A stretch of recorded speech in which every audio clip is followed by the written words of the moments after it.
up for the WWE title is Randy Orton and Batista. And since the start of '09, Orton has essentially been feuding with the entire McMahon family. That led to his match at WrestleMania against Triple H for the world title. And we know Triple H won that one. At Backlash, as we said, it was a sort of a 6-man deal. And that's how Randy became the champ. So now it's Batista versus Randy Orton. So in a 6-man, Randy wins the title from Hunter. And now Batista is here to avenge that. So Batista's going to get the win, but by DQ. So Orton retains the title. And there's a pretty nasty cut above Batista's eye that's visible when he comes to the ring. He's got 8 stitches in it. And nobody knows the real story of what happened there. Do you have any insight as to how Dave got that cut? I don't know. And if I did, I'd tell you. But I could tell you it was a legit cut. Yeah. As we can all see. Also shows the mental toughness of Dave Batista. Intense, able to block the pain out, keep moving forward. Dave Batista became one of our biggest stars. And I don't know that he's ever gotten the total recognition of that over the years, but don't underestimate the fact that he was a star. He was a player, and he was homegrown. He was an OVW product, and all that stuff in that little building there in Louisville paid dividends. Probably one of the best investments we made, period, in talent relations was keeping the OVW brand alive and providing a place for these guys to work under talented and educated eyes. So Dave was a player, no doubt about it. But I don't know what happened there. It seemed like I heard. It seems like it didn't seem like it. I can't recall it, Conrad, but I don't think it was like something too exotic, like a workout accident or something like that. It wasn't he got in a bar fight in Syracuse or something. It was no. So I don't know what the exact story was. You ever hear of anybody getting in a bar fight in Syracuse? Once or twice. I heard it didn't come out well for everybody involved either. Yeah, I think a few people toted an ass whooping that day. Orton's going to grab the belt here and go to hit Batista. Instead, Batista's going to spear him. Orton's going to slap the ref. He's doing whatever he can to get DQ'd and keep the title. And that brings down Ted DiBiase and Cody Rhodes. So it's a 3-on-1 beatdown for Legacy on Batista. And then all of a sudden, as a surprise, Ric Flair makes the save, chopping everyone in sight. People are surprised to see Flair. So they're not necessarily booing the sort of cheap finish on pay-per-view. They're just excited for the star power. It gets 3 stars. I think that's probably an excellent use of Flair. If hey, we can't do a clean finish. We don't want to do that. It'll derail some of our stories. So we don't want to beat anybody. We don't want to swap the title. So we'll do a DQ. They're going to hate it, but we'll give them something immediately that they're going to smile about. And that just happened to be Nature Boy just chopping everybody.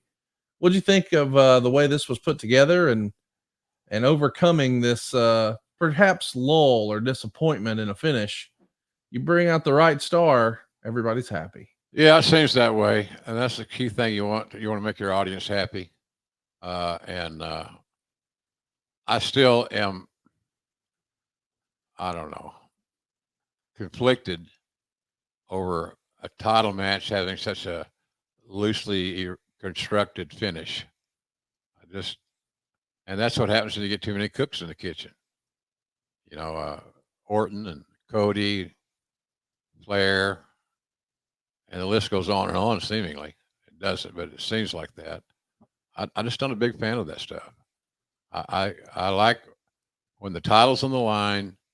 You build it, you develop a rivalry between the two guys, and you turn them loose and let them do their thing. And sometimes we didn't do that. And we were too worried about protecting somebody creatively.